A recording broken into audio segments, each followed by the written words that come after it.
Chapter 12. I've come back. I am staying at Mum's house and I don't want to leave. I crept back in yesterday with a little suitcase and a bag of food. I have left everything that was outside. I don't want to be outside. It's too confusing. I don't want to see anyone. I don't know what to say. I am too tired to explain how disconnected I feel, and I am too weary to take any real interest in anything that belongs to anyone else. It has become difficult to wake in the mornings. I wake, but I don't like it. I don't want the day ahead, and I don't want to have to take part in it. It is so comfortable in my bed, in the sitting room, under the big window next to the grandfather clock and opposite the piano. My bed is so very consuming, and I have fixed it that I no longer get into it and disappear into a V in the middle. The support rod pole that runs the length of the bed frame to support the mattress has buckled and no longer works. The bed is second-hand and must have borne the weight of many elephants to have bent itself so far out of shape, and so any mattress resting on it before it was mended ended up touching the floor in the middle with the mattress ends raised far into the air. To begin with, it was great fun to get into bed at night and roll into the middle and disappear from sight. But spending a whole long night down there, or trying to get out to do a wee in the dark, became too much of an effort. It is now mended, and the mattress only has a tiny V in the middle, and I sleep on it without ever wanting to leave it. But my house is busy and I have things to do. I wake and I have to work out which thing in my head is making the day so difficult before I even have left my bed.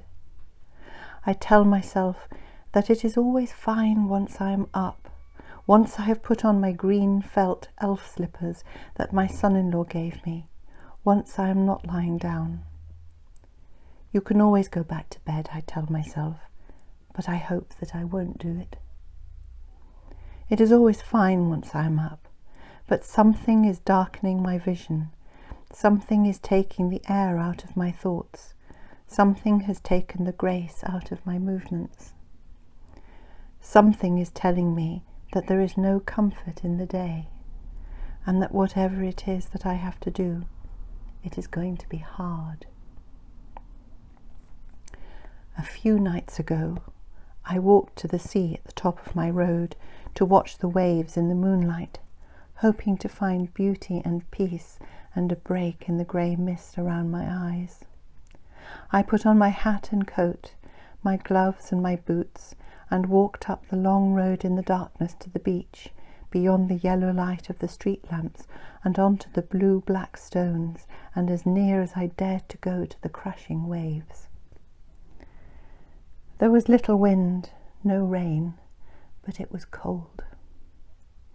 There seemed no reason for the high waves, but there they were, wild and black, the white foam hissing and spraying far and wide, covering me in salt and seawater. On the promenade, far behind me, were piles of pebbles and seaweed from the force of the waves at high tide. It was dark and full of the noise of the sea. The moon had been full a few days ago. It was nearly perfect. I liked the idea of the moon being nearly perfect. Not quite, but nearly so. It didn't matter that it had been perfect when it was full. Now it was looking over the sea with me, and it wasn't perfect, just nearly so. It was bright and white, and lit up the waves and me, and it was nearly perfect, but not quite so. In the darkness, watching the white moonlight on the heaving waves, I thought, Mum loved the sea. So did Steve. They both loved the sea and understood it in a way that I do not. Steve had a boat and took people fishing. He suited being on his boat. He was happiest out to sea with the waves, the salt, and the fish. He was a man of few words, but if you watched him on his boat, you could see that the sea spoke to his soul. Mum loved to be in the sea. She wanted to take off her clothes and swim wherever she could, and would be fearless going into the cold water. She would swim with her head held high above the waves and smile as she swam out to sea and back again. She had little shoes to wear to help her over the shingle. She had lovely, thick, curly hair that used to go wild with the sea salt, and her skin would glow in the sea air. She would walk into the sea no matter how cold it was, without hesitation, and launch herself, exclaiming loudly, into the waves. I remember all of us, my 3 brothers, my mother and my father, being on holiday when I was about 6 or 7 in Cornwall. We spent our days on the beaches there, and Mother had a bright pink swimming costume and bright pink lipstick. Her hair was blue-black, and I remember thinking, as I always did, that she was the most beautiful person in the world. She was covered in sand and salt like the rest of us, and laughed and played all day with us children in her bright pink costume and lipstick. She gave us sandwiches that were gritty with sand, but tasted like heaven. And later, she and my father bought us Cornish clotted cream ice creams with flakes inside. At that time, I didn't think that anything could be more wonderful. On that Cornish holiday, I turned 7, and my parents bought me an orange straw hat that sat like a cone on my head, and a small canvas inflatable dinghy with 2 paddles. The dinghy sat on a table in the house where we were staying until we went down to the beach to put it in the water, and I sat in the dinghy on the table with my new orange straw hat on and my blue and white swimming costume all morning until the afternoon came and we could leave for the beach. Those few nights ago, standing in the cold at night in my hat and coat and gloves, watching the heaving sea by the not quite perfect moonlight, I thought, I need my mum. I am sad and lonely, and I need my mum. That is what is wrong. That is why I don't want to wake up. That is why I don't want to face my day. It is because I have no mother and I am alone. I am alone in the sense that no one can know me like my mother. I am 55, and for 55 years my mother could sit me down and make me tea. She could run me a bath and tell me to stop. She could tell me I am doing too much and make me sit in her most comfortable chair and take a break. Mother could do these things like a mother. She could do these things and they would work. In July, 2 months before she died, when there was not a hint of what was to come, I came back from holiday straight to Mum's house after a long flight. Mother had a scented bath ready for me, with a clean white toweling dressing gown and a pretty nightie with embroidered roses round the neck. The same nightie that Alexia and I put on Mum the night she died when we laid her out. On the dressing gown was the ring I had asked to look after for me while I travelled abroad, the ring cleaned and shining in the sunlight from the window. After my bath, she sat me in her reclining chair with a blanket and brought me tea and scrambled eggs on toast. Mother's scrambled eggs on toast were wonderful. Mother's scrambled eggs made the world a better place.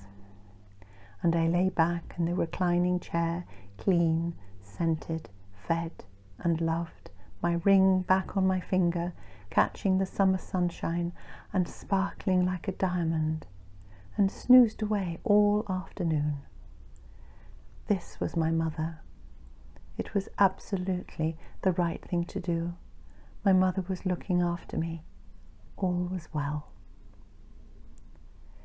3 days before Alan died, my mother performed a gentle, wonderful miracle and came in spirit to help me when I felt I could not go on.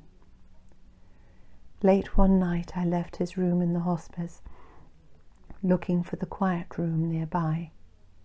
The quiet room was meant for prayer, meditation, consolation, escape, and was a gentle, kind space, and I was feeling overwhelmed and burdened by unushed tears.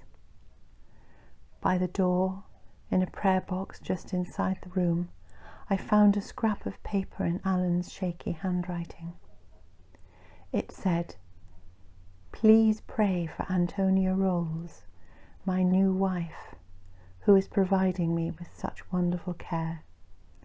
Alan." And I sat on one of the chairs and cried tears of utter bleakness and sorrow.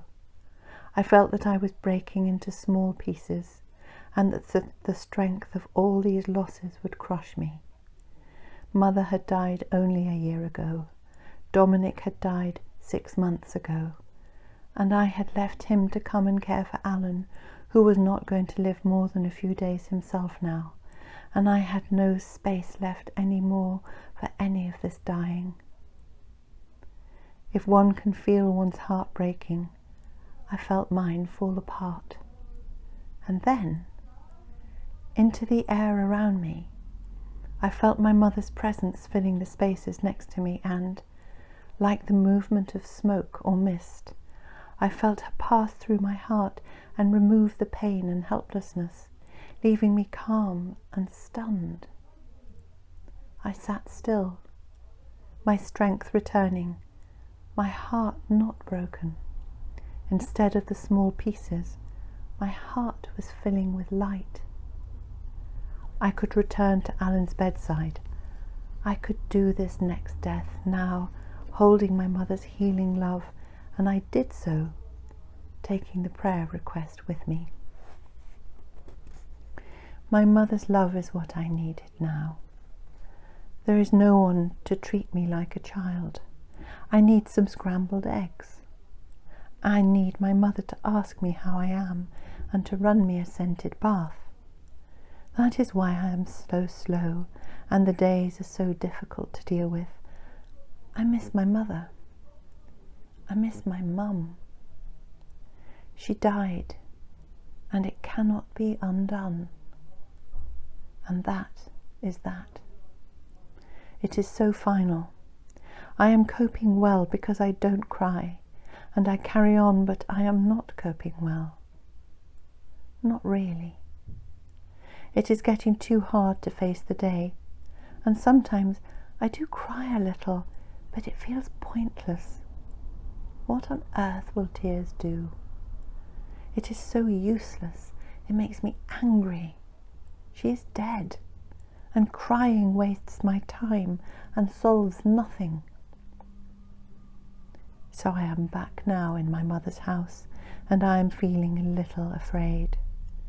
I am afraid of feeling sad, and I am afraid that somehow Mother's death will be too much for me to deal with, and I may never be able to face the days again. Here, in her house, sitting in her dressing gown and sitting in her chair, perhaps I will go a little mad. I don't feel very strong. I have come back to the scene of the crime. This is where it all happened, and I am sitting at night in her house in the same way as she used to sit, experiencing the house on my own exactly as she did on her own for over 20 years. I can hear the rain outside and the wind shaking the roof of the conservatory. In the daylight, I will be able to look out over the shimmings and see, in the distance, tiny horses in the fields and the clouds moving and changing in the skies above. I am afraid I may become my mother and be doomed to live with the threat of darkness always in the shadows of her mind. I am afraid that I am here because I have to know how Mum felt, and I will absorb some understanding from the house around me, and it may be too hard for me to cope. Just like me, Mum would have said. Too hard to cope is just how I felt most of my life.